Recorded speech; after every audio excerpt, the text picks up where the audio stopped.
Real quick before we jump into the video, guys, for the rest of this year I'm going to be on a fundraising campaign to raise a minimum of £1,000 for the Great Ormond Street Children's Hospital. For more information on the charity and what it does, and for the donation links, please look in the description below. And thank you all for your continued support. Enjoy the show.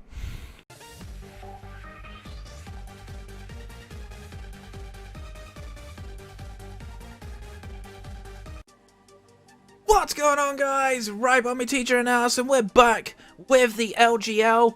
It's been a bit of a minute, so I'll take you through a few things about what happened with the LGL. So I was due to play Zaran in week 7. We scheduled the match. He was able to play, and unfortunately an urgent family matter came up, so unfortunately I couldn't. So I forfeited the match, gave the 0-0 win to Zaran, because I was unable to play after that time, because it was the end of the deadline. And then last week, we were due to play Gandhi. I was there this time, ready and raring to go. Unfortunately, Gandhi had schoolwork took longer than he intended. So, unfortunately, Gandhi had to forfeit the match. So here we are in week number 9. We're up against J-Plane and the Slick Salandits. Just to give you a bit of an update, mate, for those of you who watch the LGL especially, I'll be post-comming my matches from here on out, I think, because with the increased time needed to do the extra videos that are now coming up on the YouTube channel, it's pretty hard for me to sit down for like 4 hours to record and research the team builders for these videos, because it does take a lot of time, and I don't feel like I have the time to do that and play the RBL as well, as the RBL takes a lot more setup initially, because I have to actually do them on console instead of Showdown. But yeah, so that's where we're at. So we were 5 wins, 3 losses going into this match, which is still pretty solid. We're in a very, very good spot for playoffs, so we're not really that concerned with how this match goes. J-Plane's a very interesting player. He's very inconsistent, but he does have a very interesting team. So it consists of Timber, which is a pretty strong physical fighting type in the format. Fighting type is generally very strong in Little Cup as a whole. Timber actually got access to Defog this gen, although it doesn't really have time to run it in my opinion. But it is pretty much his best removal on his team outside of one other Pokemon, which is kind of weak. He has Slowpoke, very bulky of course. Access to Regenerator also makes it pretty nice. I expected it to come, but as you can see on the screen, he didn't bring it, which I was a little surprised at. He's got a Leap, of course, very bulky Pokemon with access to Storm Drain, which can be very annoying for my Wingull, especially. But it's a really, really solid mon. Gets Ancient Power, gets set up in, like, Sword Stance. I don't remember if it gets set up on the special side. I don't think so. It doesn't come to mind immediately. But, yeah, it's a very, very strong mon. If it can get set up, it's also really bulky and really annoying. So it's a potential problem. It's also a Rock Setter as well, to bear in mind, which can be annoying for Sash lead sets like Venipede, for example. But, yeah. Next up is Zora, of course. The mind games with the illusion can definitely be problematic, especially as Zora gets a pretty decent move pool. I don't think it gets as good a move pool as Zoroark, but it is still very fast. It's still pretty offensive. Still gets moves like Nasty Plot, which can be very, very annoying, especially as other Pokemon in his team gets access to that move as well. So it can be a little tricky to work out if it's a Zora or not. Next up is Sinistea, of course, one of the few ghost types in the format. It's not allowed to use Shell Smash in Little Cup, that's a ZU move only, so that's one thing that does hamper it. But it is still pretty good offensively. It does get access to Carmine and a decent pool of coverage moves. So it can still be strong, but it's not as good without access to Shell Smash. Next up is Shelmet, very bulky Pokemon. Unfortunately, quad weak to fire, and I do have a Torchic, so pretty awkward matchup for it. It's a pretty decent bulky Pokemon though. I believe it does get the battle armor the same as the Escavalier gets it, so it can be pretty solid as a mon, but not generally all that strong against my team. I have plenty of ways to break it. Okay. Next up is Noibat, his only other removal on his team, but it's so lackluster base stat wise. I don't think it even has time to run Defog, and it's just generally weak in a lot of matchups. Wingull outspeeds it and Oko's it, for example. And even like some of my bulkier Pokemon I just can't break. So that's always a problem. Wooloo, pretty interesting mon. I don't believe it gets body press. I know Double does, but Wooloo, pretty solid bulky normal type. Can be a decent baton passer if we're allowing baton pass in this league, but unfortunately I don't believe we are. So Wooloo kind of has a bit of a misplay here. Galarian Meowth is mistiered, in my opinion. It should not be in tier 5. It's a very, very solid, hard-hitting Mon, gets access to Tough Claws, which can be very, very annoying with moves like Fake Out. Does get Iron Head as well, does get U-Turn for pivoting. I believe it also gets Stealth Rock, I'm not entirely sure on that one, but it does get a lot of decent moves, and it's a fairly bulky steel, so definitely something that you always have to bear in mind. Luckily, I do have decent answers for steel types on my team. You know, I have a ground type in Gibble. Grookey gets fighting moves. A few other Pokemon on my team gets access to fighting or ground type moves. So, and fire type moves as well, to be fair. So I do have ways to take it on, but it is still pretty scary. Galarian Ponyta can be physical or special. I was actually expecting special in this match when you look at my opponent's team comp. He actually brought physical in this game, spoiler alert. But still pretty interesting. Could be Swords Dance, could be Nasty Plot, I believe. Has a nice ability in Pastel Veil, which prevents the poisoning from doing anything, which is nice, but it's not super valuable against my team, as you'll see as we play through the match. Salandit, pretty fast Pokemon. It's only 1 base speed, slower than Wingull, for example, so could run Scarf to try and outspeed it. Nonetheless, Nasty Plot into Corrosion Sludge Bomb does a hell of a lot of damage, even to bulky Steels. So that's definitely something to bear in mind. As you can see, I did not bring a Steel type this match, because my Steel type is alone in Sandshrew, which has a pretty bad matchup against his team. So no need to bring that. But still, pretty offensive, can be very scary. And last but not least is Clauncher. It gets Mega Launcher as its ability. Unfortunately, it doesn't get the best move pool in the world. It's not particularly fast either, but still can be a good breaker. It can 2-hit KO most things on my team. The only things it can't really 2-hit KO Munchlax because of Thick Fat, of course. It can run Aura Sphere, but it doesn't naturally 2-hit KO, barring a crit. So that's something to bear in mind. But yeah, decent enough, man. It does get O-code by Grookey after Stealth Rocks with Grassy Glide, though. So that's something to bear in mind. So I'll give you a quick rundown of my team. We brought a standard SD 3 attacks Grookey with Grassy Glide, Knockoff, and Drain Punch. Knockoff actually does a lot to the Ponyta. Of course, it's not a Fairy type, so just bear that in mind as we go through the game.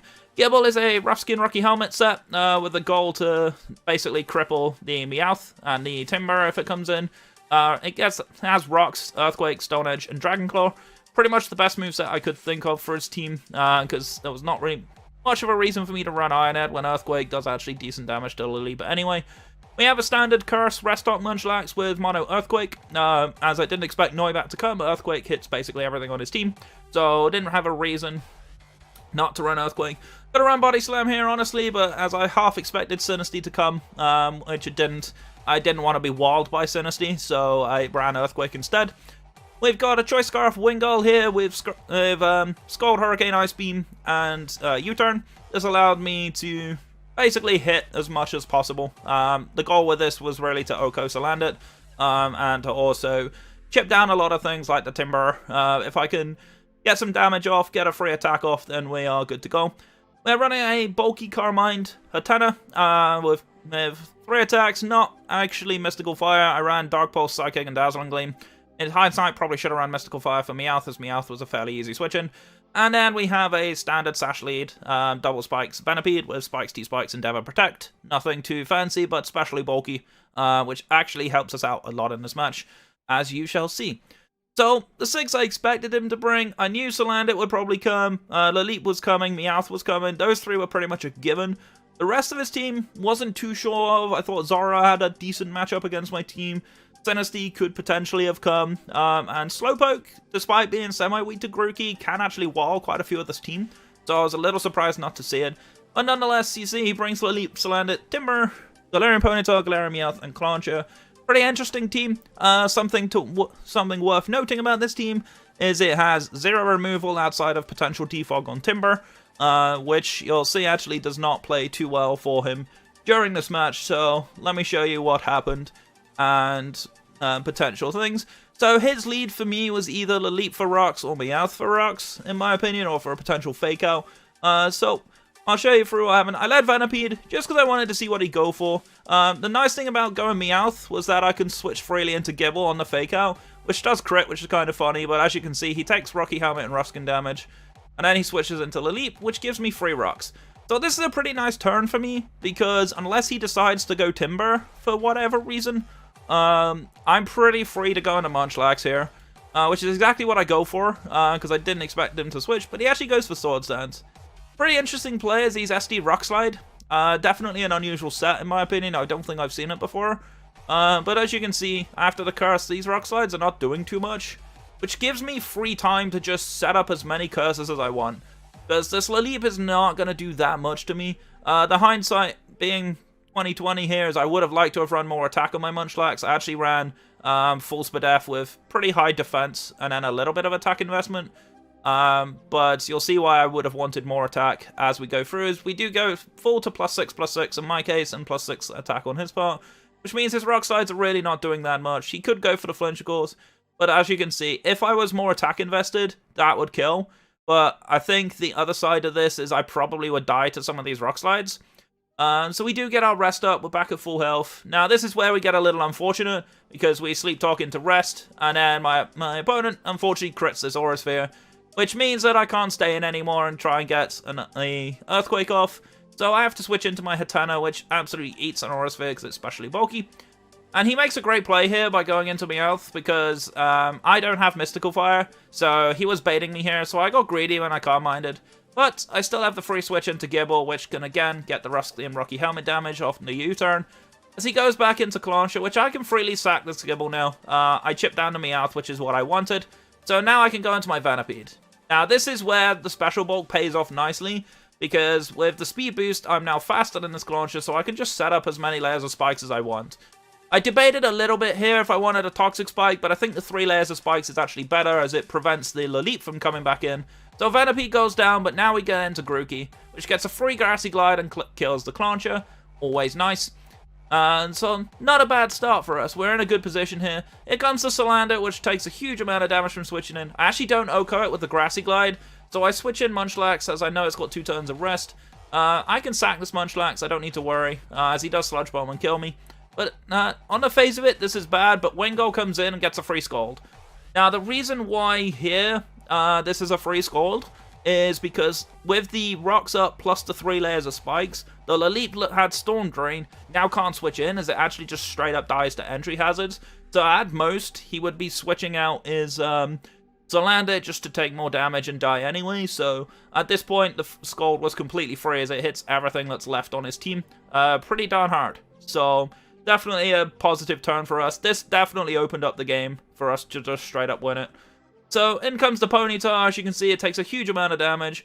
But we actually can just sack a Tanner in a way, as he actually reveals he's physical, which is a little bit problematic because we are specially bulky.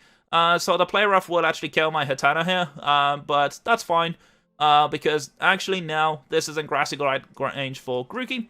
Grookey, if this was a Violet Ponyta, it actually could have lived, but it's not. So it got knocked out, and then here comes the Timber. Now, this one, we go for Grassy Glide, hoping it wasn't a Violet, which it was not. Now, J-Plane in the chat actually said that was a max roll, which would probably indicate this was a very bulky Timber. I'm not entirely sure. When I did the calc after the game, I looked at it, and with my spread, even with a Violet, I had a pretty high chance to kill. So, I'm not sure. I calced on offensive Timber with a Violet, so he probably was bulky. So, I probably got the high roll there, which is unfortunate either way. But nonetheless, it didn't really matter, because Wingull cleaned up, even if Grookey goes down. The Grassy Glide killed a Meowth, as of course it can't survive the entry hazards plus the priority. And then, of course, the Lalip comes in and just dies to entry hazards, because Venipede did a good job setting it up. But hey-ho, that is the game. That is another clean 2-0 victory on our part. I think we played this game pretty well. I definitely think we could have played a few turns a little bit better. We definitely got unlucky with the Aura Sphere crit, but hey, that's Pokemon for you. You know, he definitely didn't get any rock side flinches either, which could have changed the way the game played out as well. So, definitely a little bit of back and forth, but his lack of removal on his team really got punished by the very well-placed hazards. He didn't really do enough to punish hazards, to be honest. He didn't really prevent me from getting set up ready to go or anything like that. So, we had a pretty good game here. Definitely a nice game to come back to after a couple of weeks of not playing Little Cup at all, because we didn't play our matches. But hey ho, Mr. Consistent as always. In fact, I want to actually see who we're playing next. We are playing Baconator next, who is a very, very strong player. So I'm definitely looking forward to that match. That'll be an interesting one. But either way, guys, thank you so much for watching. My name is Ribombees Teacher. I'm your coach, the Raw Bomber for Bummies. Stay safe. Stay awesome. I'll catch you guys in the next one. Take care.